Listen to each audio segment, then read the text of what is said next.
Quer dizer, o esquema de apropriação do país pela Suprema Corte já está em avançada fase de realização.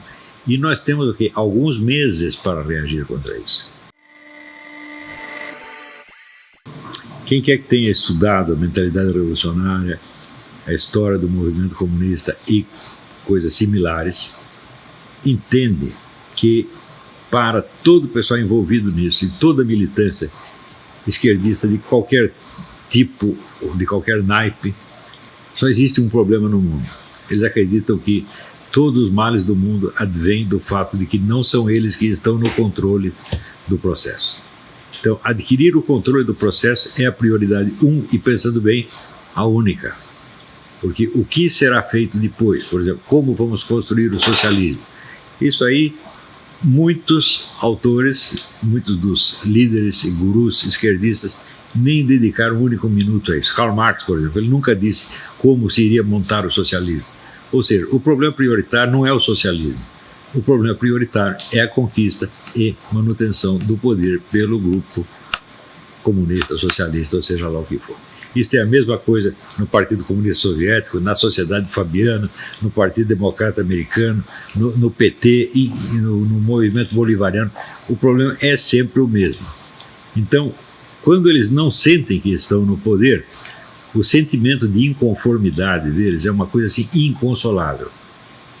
Então, por exemplo, quando o presidente João Goulart foi derrubado, em 64, né, o sentimento de perda, de desastre, foi tão grande, tão grande, tão grande, como se eles pensassem assim, a pior coisa que pode acontecer para a humanidade é não estar sob as nossas ordens.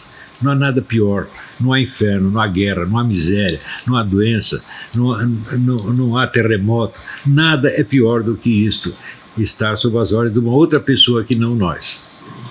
Isto está tão profundamente arraigado na mente esquerdista que o número de meios que eles criaram para conquistar e manter o poder, a lista é quase interminável. E toda hora aparece um novo. Tá certo? E existe um no qual eu não prestei atenção no tempo devido, e que hoje é o grande risco.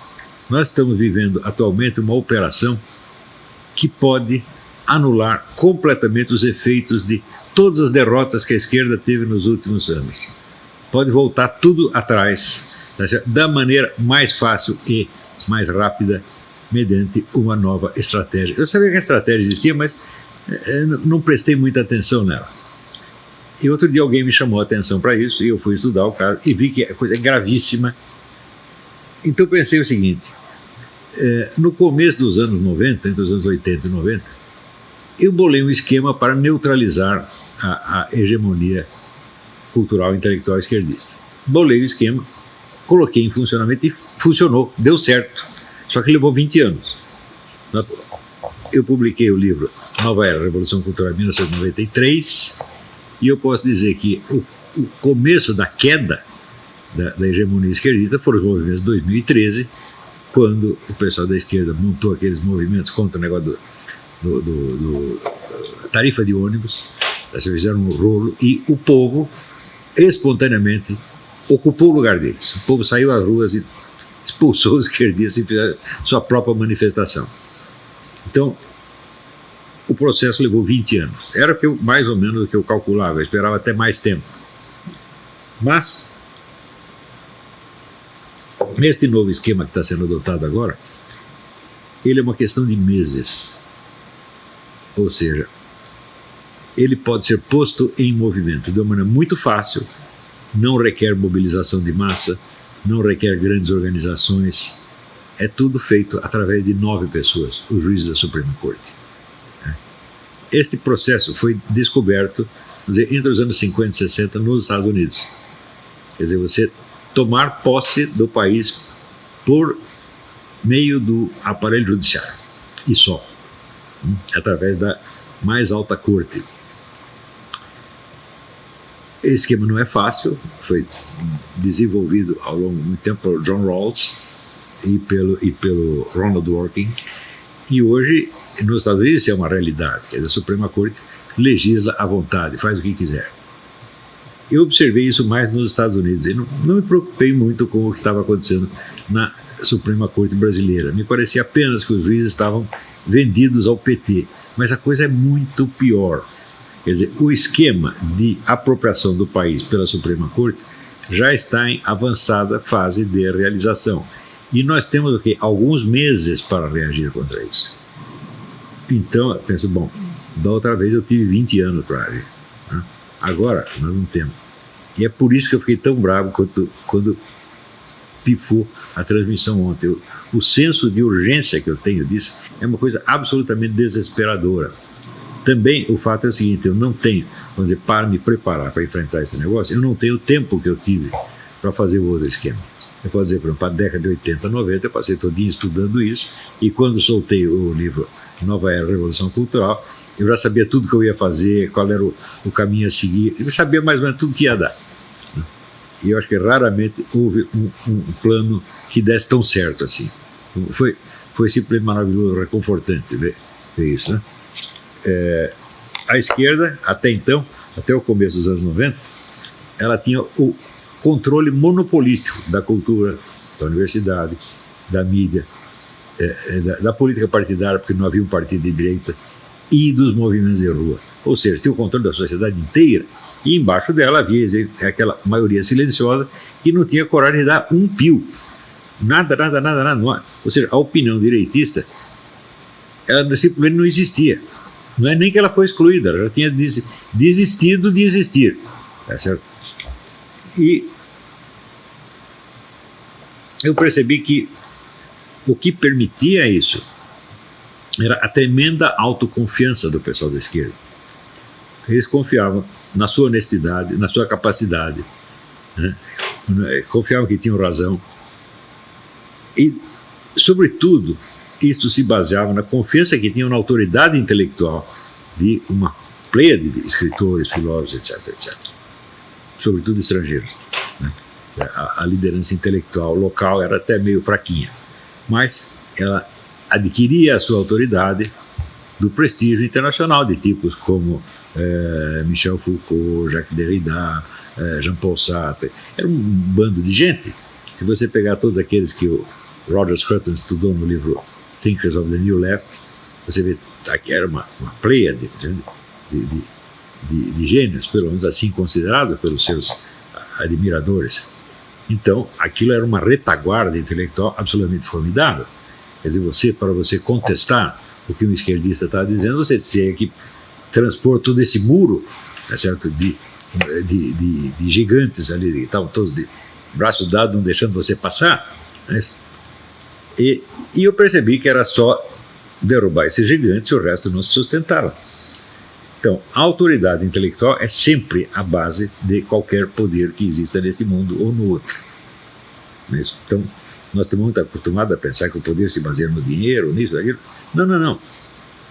Tudo que acontece no mundo da política começou em pequenos círculos intelectuais. E quando aquilo chega ao público, tá certo? Você já tem todo um esquema montado, um esquema intelectual montado atrás, para tapar todos os buracos possíveis. Tá certo? Então, nada tem. Não tem resposta à coisa. Né? Não tanto em termos de convicção, ou seja, não é que tem um formulário ideológico que todo mundo segue. Não é isso. A maior parte das pessoas nem conhece a ideologia esquerdista. É realmente um prestígio pessoal, um negócio psicológico. É um poder psicológico que o nome de um grande intelectual tem sobre pessoas que não seriam sequer capazes de ler o que ele está escrevendo. Por exemplo, Michel Foucault, o pessoal respeita, assim, sem nunca ter lido. Né? Se você ler com atenção, o seu respeito pelo menos diminui. Mas não precisa isso. Então, o prestígio intelectual é a base de todo o poder. É isso. Se não tem prestígio intelectual, muito bem, você toma o poder pela força, você cai. Foi exatamente o que aconteceu com os milicos. Os milicos, em 64, tomaram o poder, mas eles simplesmente não tinham respaldo intelectual. E aquele que eles poderiam ter, eles dispensaram. Tá certo? Então, logo se desmoralizaram. Eles não tinham, por assim dizer, autoridade moral, autoridade psicológica. Eles não pareciam autoridade, eles pareciam que tinham apenas o poder material, não autoridade. Não inspiravam respeito. Inspiravam, às vezes, temor, mas não respeito. Né? E o pessoal da esquerda no Brasil inspirava esse respeito, respaldado no prestígio da grande intelectualidade esquerdista mundial. E eu percebi que era só você derrubar esses ídolos e acontecia que as pessoas perdiam a sua autoconfiança. Ficavam com medo. Assim como uma criança que se perde do pai no meio da rua. Então, esse respaldo, né, é um dos elementos mais importantes na psicologia humana. Quer dizer, você está escorado no quê? Né? Quem garante a sua integridade psicológica, né? Quem garante a sua coragem, né? Qual é a fonte da sua coragem? A hora que você quebra esses totens, por assim dizer, a coragem vai embora. E daí acontece aquilo que dizia Lenin, quer dizer, que o principal na guerra é fazer o inimigo perder o desejo de combater, desencorajá-lo. Tá certo? Pensei muito como fazer isso e vi o seguinte: todo o pessoal direitista, conservador, dialogava, debatia com a turma da esquerda na base do confronto de ideias, mas respeitando a integridade intelectual do outro. Integridade intelectual que justamente não existia. Então isso quer dizer, quando um direitista contestava as ideias de um esquerdista, ele ao mesmo tempo o honrava, reconhecendo-o como intelectual legítimo, coisa que ele não é, né? Então, por exemplo, para mim, eu não tenho a menor dúvida de que um sujeito como Michel Foucault, ele é apenas um charlatão e um louco, né? Nada do que ele escreveu tem o menor valor, nada. Né? Outro dia mesmo, eu vi um depoimento de um filósofo que eu conheceu bem, o Georges Magnard, né? E ele conheceu muito bem o Foucault na juventude. Ele disse: o Foucault, ele tinha horror da palavra paternidade, ele tinha horror de ser filho de alguém, ele não suportava esta ideia. E lá, como é que ele queria existir então? Né? Então ele tinha que existir baseado na hipótese de que ele surgiu de uma outra maneira. Isso é coisa de maluca, evidentemente, né? Então, que respeito a gente pode ter por isso? Nada, isso não é para ter respeito. Assim como você não respeita uma doença mental. Não pode dizer, não, a sua esquizofrenia é intocável, não vou mexer nela. Isso aí não existe. Eu falei, bom, então toda a polêmica conservadora, liberal, anti-esquerdista está toda errada. Porque você tem impugnar a validade da presença dessas pessoas no confronto intelectual, falando, não, você não tem condições de você entrar num debate intelectual. Isso não se aplica a todos os esquerdistas. Tem alguns que, mesmo sendo vigaristas, como Georg Lukács, tem o seu elemento de vigarice, mas ele é um oponente legítimo, como acho que Antônio Negri é um oponente legítimo, tá certo? Quer dizer, ou seja, é um intelectual, ele produz trabalho teórico de valor importante, pode estar errado. Então, aí o confronto é intelectual. Mas não me parece que com a maioria dos intelectuais de esquerda seja esse o problema. Então, o que está errado não é a teoria, o que está errado é ele, né? Assim como no debate com João Pedro Stedley, né, que eu tive na Bienal do livro Rio Grande do Sul, eu falei, eu não vou discutir as metas e o programa do seu movimento. Eu nem o conheço direito, mas eu conheço bem esse seu líder e sei que ele não presta. Tá certo? Por quê? Porque ele é um charlatão, ele escreve uma coisa que ele mesmo sabe que é mentira, e depois repete outra que ele também sabe que é mentira. Por exemplo, ele disse, chegou lá e disse, todos os líderes das ligas camponesas foram assassinados pelo regime de 64. Eu falei, porra, mas está escrito aqui no seu livro, que foi em 1963. Quer dizer, você está enganando as pessoas duas vezes, né? E assim por diante, né? Existe um estado de violência endêmica no campo brasileiro. Daí eu olhava, ele mesmo dava no livro a estatística dos crimes, assassinatos no campo. Então, por exemplo, 1993, 30 assassinatos. 1997, 28 assassinatos. Falei, isso aqui não dá para competir com uma delegacia de bairro no Rio de Janeiro. Então, o campo é a região mais pacífica do Brasil. A única que faz arruaça lá são vocês mesmos. Né? E assim por diante. O cara saiu de lá dizendo, se eu soubesse que ia ser tratado assim, eu não viria. Quer dizer, não é para vir mesmo. Muito bem, depois desse tempo desse debate, ele ficou quietinho por vários anos. Isso tira a vontade do sujeito combater. Teve um homem que o presidente da SBPC, depois de confronto comigo, ele desistiu da carreira científica, foi ser plantador de alface no Rio Grande. Falei, agora está certo, arrumar uma profissão honesta, hein? Parou de vigarice. É isso que tem que fazer. E foi isso que eu fiz no Imbecil Coletivo. Então, você tem que escrever dos caras num tom, assim, ferozmente realista, dizer a coisa como é mesmo, e sem respeito pela pessoa. Falar, olha, o respeito se conquista. O respeito não é, como é que um direito inalienável, que você nasce com isso. Quer dizer, só porque o sujeito nasceu, ele tem que ser respeitado como intelectual. Fala, faz favor, né? E a coisa funcionou. A partir eles não tiveram a coragem de reagir intelectualmente à coisa, porque aquilo os tocava psicologicamente, não só intelectualmente. Ali começou a queda da esquerda. E foi. Aos poucos, né? Eles foram desistindo da luta. Quando o sujeito começa apenas a xingar, reclamar, tá, já perdeu.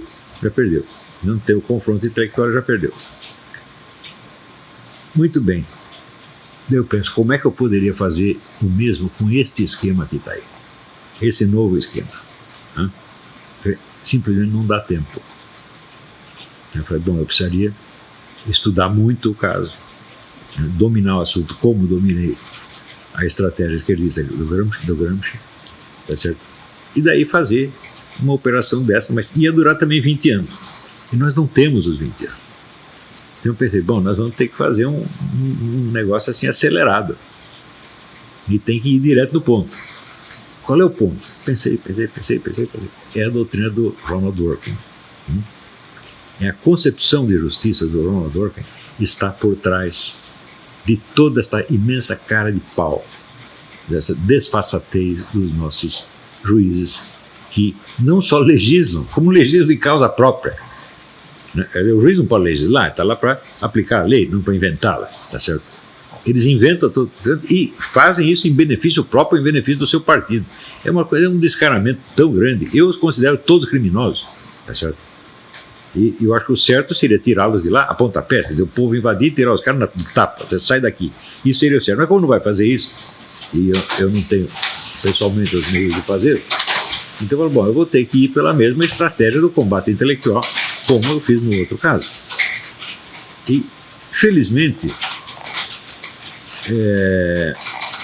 é possível encontrar um núcleo da convicção que sustenta essas pessoas. E essa convicção é a teoria do Ronald Dworkin a respeito da função da justiça. E é isso mesmo que eu vou tentar explicar hoje e mostrar para vocês o seguinte: nós podemos tirar toda a autoconfiança desses 9 juízes, mostrando a eles que o guru deles não é de nada. O seu guru é um coitado. Ele não sabe do que está falando. E ao admirá-lo e segui-lo, você mostra que você é um incapaz. Quer dizer, você não é capaz sequer de escolher um professor que vale a pena. Certo? Então, o desprezo que eu sinto pelo Ronald Dworkin assim, é ilimitado. Principalmente porque ele é um cara que despreza todo mundo. Eu botei até no Facebook 2 fotos dele, mostrando aquele ar de desprezo que ele tem pelas pessoas. Eu falei, mas quem é você para desprezar assim? Você mesmo é desprezível, você não é de nada, pô. Né? Você vê que o próprio Roger Scruton, quando discute com ele, não reconhecendo o talento, etc. Talento coisa nenhuma, rapaz. A minha conclusão é a seguinte: a única coisa que o Ronald Dworkin tem, ele tem um domínio do vocabulário do pessoal radical chique da costa leste americana. Ele fala para o coração dessas pessoas porque ele é um deles. Ele é da turma. Ele sente como eles. Então é claro que ele tem audiência nesse meio. Mas ele não tem mais nada além disso. Ele às vezes dá um ar de estar expondo uma teoria científica, quando na verdade ele está apenas repetindo lugares comuns da conversa dessa gente. E eu vou dar alguns exemplos. Eu, assim, de propósito, em vez de pegar os livros dele sobre teoria jurídica, eu peguei o último livro dele, que se chama Religião Sem Deus. É claro que não precisa ser muito esperto, para ser que, em geral, as concepções que nós temos do ser humano derivam das concepções que nós temos a respeito de Deus. É isso. E ele não é uma exceção. Eu vou ter que ler alguns pedaços aqui para vocês entenderem, né, onde é que ele quer chegar e onde é que eu quero chegar. Então ele diz... Peraí, eu tenho que trocar de óculos. E acender isso aqui.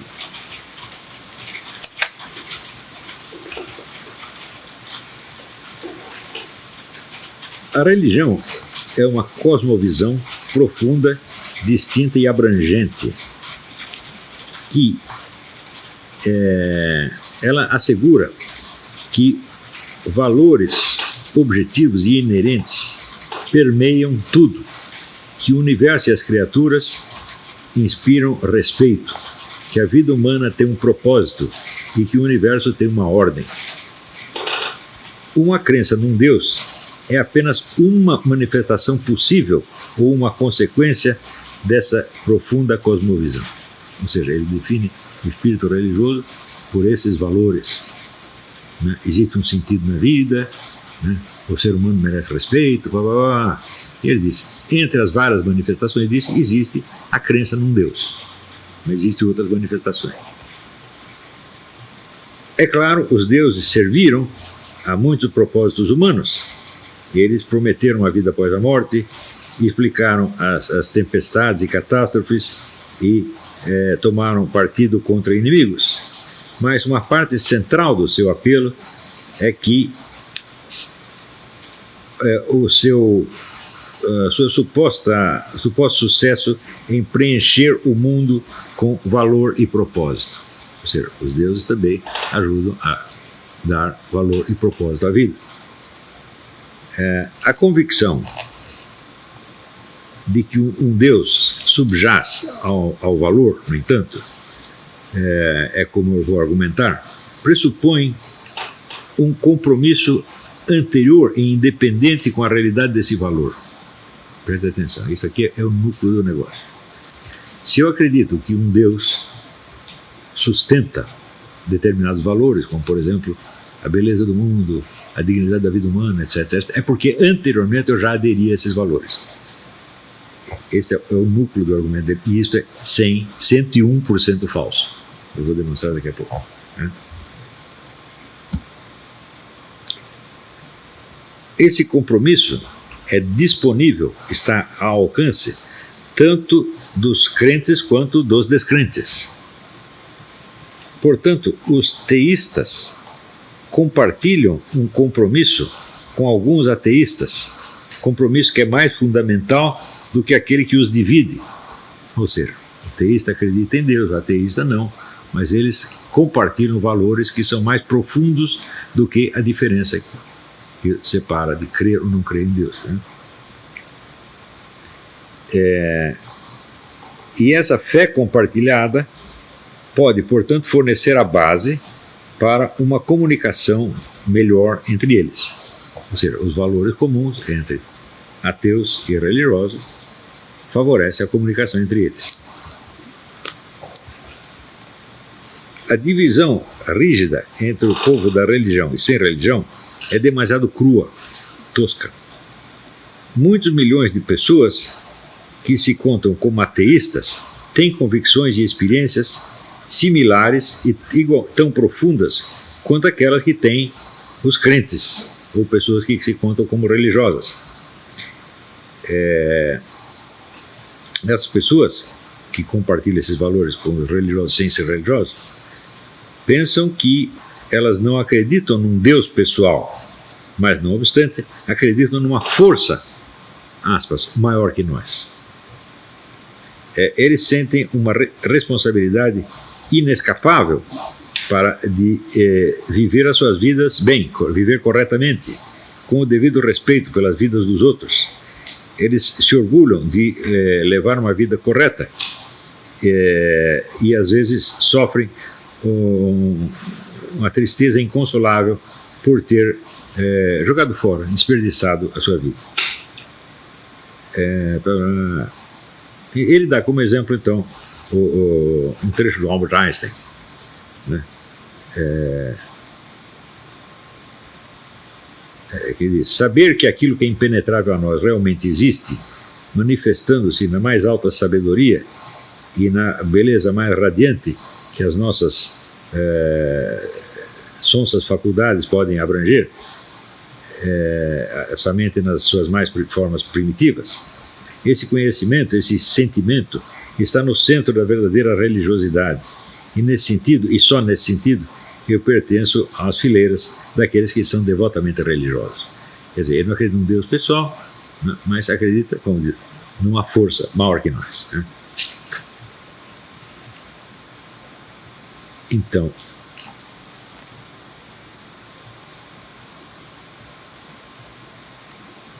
ele, como exemplo de que existe uma religiosidade ateística tão respeitável quanto qualquer outra religião, ele dá um exemplo da Suprema Corte. Ele diz que existe, na época de guerra, existe um negócio chamado de objeção de consciência. Quer dizer, por exemplo, os Quakers não podem fazer guerra.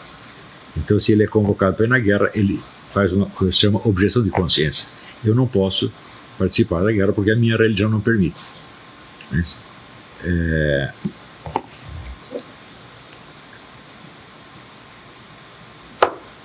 E a Suprema Corte decidiu, uns anos atrás, que o mesmo tipo de objeção vale para o ateísta. Se ele diz, olha, eu não pertenço a nenhuma religião, mas a minha convicção profunda é contra a guerra, então eu não posso participar. E muito bem. Acontece o seguinte, e por que a Suprema Corte decidiu isso?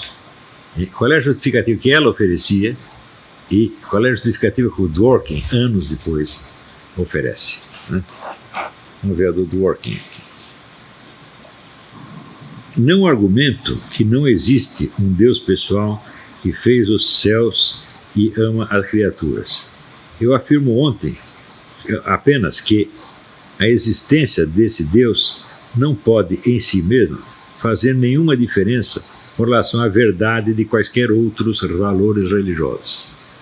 Ou seja, Deus existir ou não existir é indiferente, vamos dizer, aos valores religiosos, os quais podem ser os mesmos no ateu e no crente.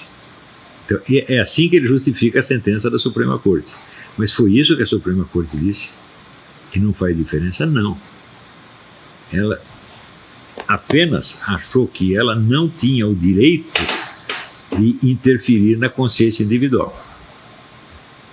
Ou seja, ela agiu por prudência e por abstenção, não por esta afirmação aqui. Essa afirmação positiva, ela dá um salto imenso. Né? Não faz diferença você ter a religião ou não ter, do ponto de vista dos valores. Então, os valores que você compartilha estão acima da religião. Ora, que valores são esses? São os valores da sociedade laica. Né? Então, esses valores já estão acima da religião. Então, note bem, a liberdade religiosa nos Estados Unidos começou quando o parlamento decidiu que não ia legislar sobre isto. Então, não há lei sobre a liberdade religiosa. Nós não temos autoridade para nos meter nisso. Do mesmo modo, a liberdade de imprensa. Este Congresso não legislará sobre a liberdade de imprensa. O Dworkin vira o negócio de cabeça para baixo. Diz, não faz diferença a sua religião porque nós estamos acima. Então, é o mecanismo que eu, sob outros aspectos, eu estudei no Jardim das Aflições.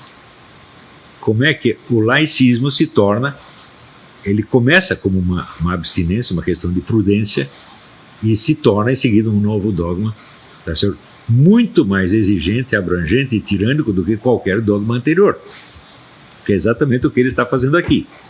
Só que daí ele tira mais conclusões ainda. Né?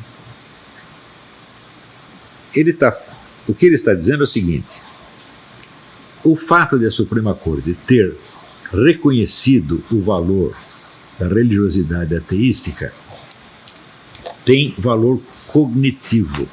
Né? Ela afirma que há valores ateísticos iguais ou superiores aos da religião. Mas ela nunca disse isso. Ela disse apenas que não ia forçar o sujeito, o ateu, a ir para a guerra, caso ele dissesse que isso contraria os seus valores. Ela não precisa saber que valores são esses.